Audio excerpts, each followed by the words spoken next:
Good morning! Bagong araw, bagong vlog. So today is Thursday. Alright, papasok na ulit tayo sa trabaho. Magamit natin yung helmet, yung Gile Phoenix ni Mrs. Hindi niya masyadong ginagamit eh. Kasi 6 weeks preggy na siya. So hindi na siya nagmaangkas sa akin sa motor. So, medyo awkward lang yung color combination. Yung motor natin puti, tapos helmet natin pink. So sabi na nila, tough guy wear pink. Ayun.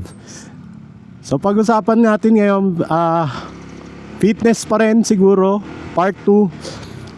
So ba magpapayat or magpaganda ng katawan? So dalawang bagay kasi yan eh. Yung isa, papapayat, nakafocus lang sa pagbaba ng timbangan.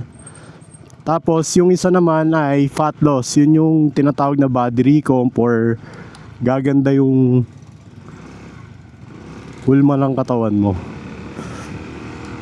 So doon tayo sa fat loss. Paliwanag ko muna. So sa fat loss medyo komplikado yan. Kailangan mong kunin muna yung maintenance calories mo. So depende sa activity mo, kung 2 to 3 times ka nagji-gym, yung body weight mo in pounds times mo sa 13. Tapos yun yung calorie maintenance mo. So from there, babawasan mo yan ng 300 to 500 lang muna. So check mo yung mood mo and energy. So syempre expect na medyo manghihina ka, sasakit ulo mo kasi nagkakaroon ng electrolytes balance. So normal yan lahat, lalo yung gutom sa gabi, normal yan. So ganun siya. Then sa sa fat loss, kailangan mo ng strength training at least 2 times a week kung wala talagang time. So yan yung magiging tool mo to preserve your muscle mass. So para gumanda rin yung bagsak ng t-shirt mo sa katawan mo. So yun yung difference. Yung isa naman, weight loss. So yan yung mas madali to gawin kasi hindi mo na kailangan na sa fat loss kasi kailangan mo para maganda yung result, mag-track ka ng calories. So tatrack mo yung calories mo, tatrack mo yung macros mo. So magkaiba sila. Yung weight loss naman, kahit di ka mag-track, bawas ka lang ng kinakain mo, papayat ka na. Kaso yun nga, ang pangit ng kakalabasan mo, mukha kang nalusaw na kandila. So tapos yung energy mo, malaking factor yan. Bagsak talaga yung energy mo. So yan yung kaya hindi kayang i-sustain ng karamihan yan eh, kasi hindi siya healthy. So pag-usapan natin yung fat loss. Fat loss, magbawas ka lang ng 300 to 500 deficit, tapos i-run mo yan ng 2 to 4 weeks. So pag bumaba yung timbangan, wala ka nang kailangan galawin. Sundin mo na yan. Pag nag-stall, hintayin mo muna ng 2 to 3 weeks kasi usually lang yan, water retention. So pagka stall talaga, check mo yung mga intakes mo. So baka merong kumakain ng calories mo. Pagka strictly tracking calories ka talaga, ayun, adjust ka ng negative 100, negative 200. So depende. So ganun lang, simulan mo sa negative 100 kasi ang goal natin not to eat less. So pag kasi matagal ka nang kumakain ng onte than your body needs, masisira yung metabolism mo. So babagal yan eh. Structure tayo sa ganyan, tinotroubleshoot natin yung mga bagay-bagay. So ayun lang, once na run mo na yan, tapos kuha ka ng program na kaya mong gawin ng 2 to 3 weeks, then ulit-ulitin mo lang. I-run mo yan ng 6 weeks, 4 to 6 weeks, okay na yon. Tapos magkaka-result na yan. Actually kahit anong exercise naman, basta consistent ka, magkaka-result yan. So ito yun sa fat loss ha, iba pa yung muscle building. So sa next topic na lang natin yung muscle building.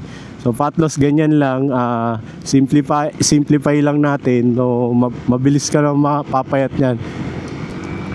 So ganun lang, tuloy-tuloy ka lang. May araw talaga na tinatamad ka eh. So signs na nakaka-calorie deficit ka na at gumagana siya. So number 1, yung damit mo nagbabago. Kahit na yung timbang mo paiba-iba.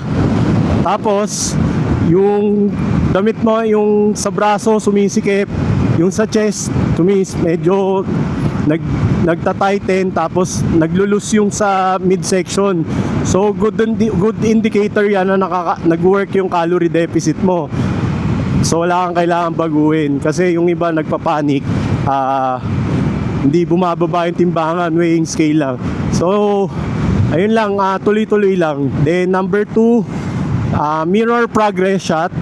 So kung nakita mo naman na nagbago yung itsura mo, nagkaroon ka ng muscle sa braso, nagkakakorte yung balikat mo, tapos yung likod mo, gumaganda yung hulma. So good sign yan na nakaka-calorie deficit ka at nagpa-fat loss ka. So kahit hindi ipakita ng timbangan, tuloy-tuloy lang. Kasi yung iba sumusuko kagad. So wag mong gagawin yun, wag kang panghinaan ng loob. Number 3, nagugutom ka.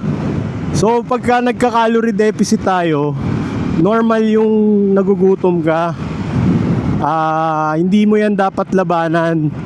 So kailangan mo masanay sa discomfort. Okay lang yan kasi pansamantala lang yan. Hindi mo yan gagawin ng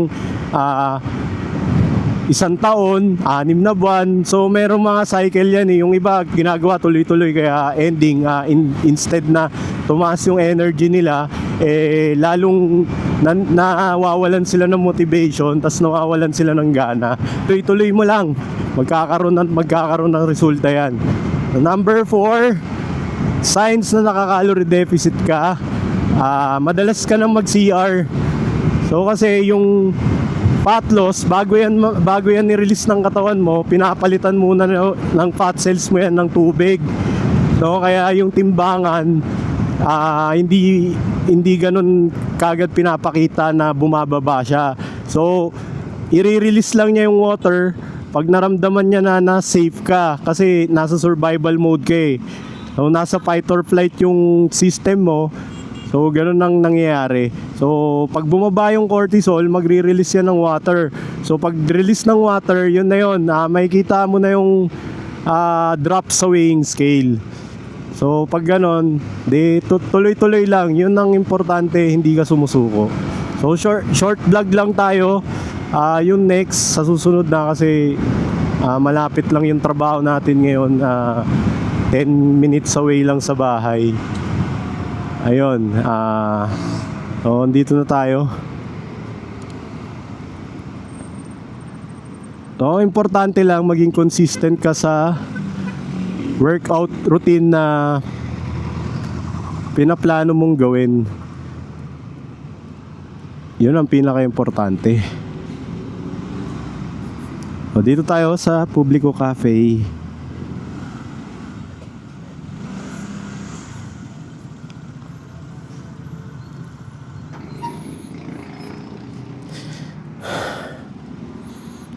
Yan na muna ngayon. Bukas ulit.